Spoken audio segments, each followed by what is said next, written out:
Fala pessoal, tudo certo? Sejam bem-vindos ao Aportuguesando. Este é o Descomplicando a Língua Portuguesa, o quadro onde aprender português fica simples, prático e até divertido. Eu sou o Vinícius e hoje nós vamos começar a nossa jornada por esse fascinante universo da língua portuguesa. Preparados? Então vamos nessa!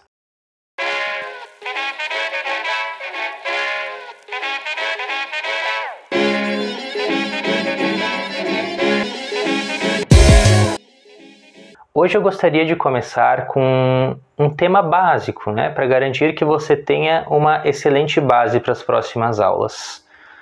Nós vamos entender que o ser humano ele se comunica de uma forma única e especial. Diferente dos animais que produzem sons limitados para expressar necessidades específicas, nós seres humanos desenvolvemos uma linguagem complexa. Os nossos sons se combinam para formar palavras. E essas palavras criam significados, que expressam sentimentos, ideias abstratas e também nomeiam tudo o que está ao nosso redor. E como que isso tudo é possível? Bem, graças ao que nós chamamos de signos linguísticos. Um signo linguístico, ele tem duas partes, o seu significante e o seu significado.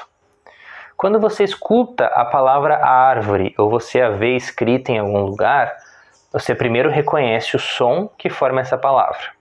Então a sua memória vai trazer à tona uma imagem mental do que é uma árvore. Você consegue enxergar a árvore. Esse é o significante, de árvore. E por fim, você também vai trazer à tona o conceito de uma árvore na sua mente, que é um vegetal lenhoso, que é composto por um tronco e por galhos e folhas. E esse é o significado de uma árvore. E esses três elementos vão se relacionar entre si, de maneira que quando eu vejo uma árvore, mesmo que ela não seja igual àquela imagem mental que eu tinha no começo, eu consigo ver que ela se enquadra no significado de uma árvore. E, portanto, eu sei que na hora de me expressar a respeito dela, o signo correto é árvore. Todo esse processo ele acontece num instante. E é graças a essa associação que nós conseguimos nos comunicar.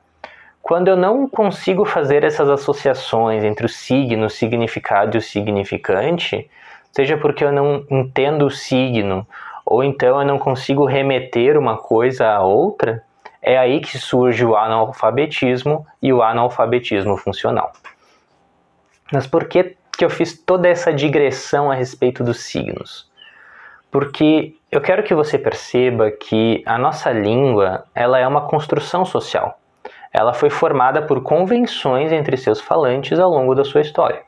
Em algum momento alguém decidiu que aquele vegetal lenhoso que é coberto por folhas, que possui um tronco e galhos, era uma árvore.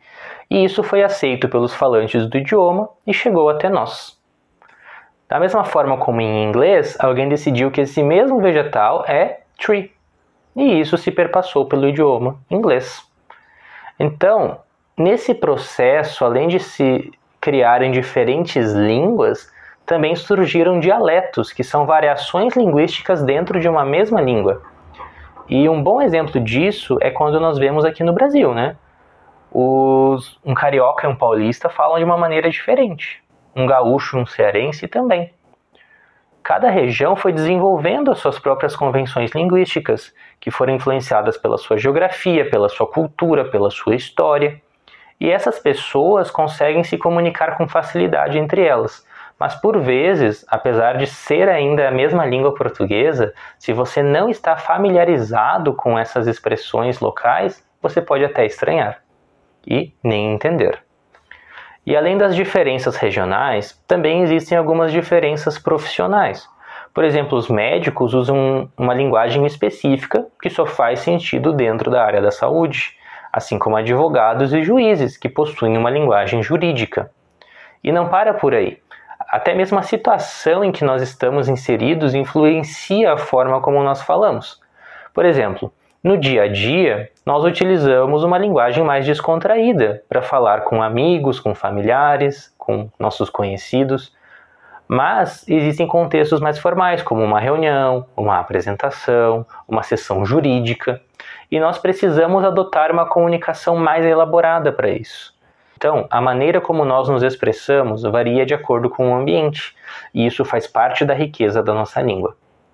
Agora nós vamos falar sobre algo muito importante, a chamada norma culta. Bem, no Brasil existe uma forma do português que é considerada padrão. E essa linguagem ela é ensinada nas escolas, ou no mínimo deveria ser, né? Ela é utilizada em livros, em jornais, em universidades.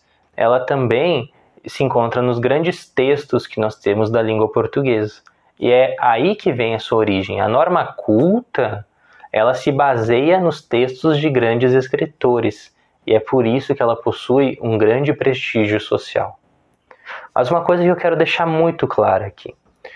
Não significa que a forma como você fala no dia a dia está errada, ou que o seu jeito de se expressar é menos válido. Cada contexto exige uma forma de comunicação, como nós vimos. Mas em situações da sua vida estudantil, em situações formais, como um vestibular, um concurso, em redações, em apresentações, você vai precisar saber dominar a norma culta. E dominar a norma culta é mais do que só seguir algumas regras gramaticais. Ela é uma ferramenta que amplia suas oportunidades, te dá acesso à cultura, ao conhecimento e até mesmo à totalidade da sua cidadania. Porque se você consegue ler grandes pensadores, escrever bem, se comunicar com clareza, você está investindo em si mesmo e no ser humano que você quer ser. Então, conhecer a língua que você utiliza é conhecer o próprio poder que você tem.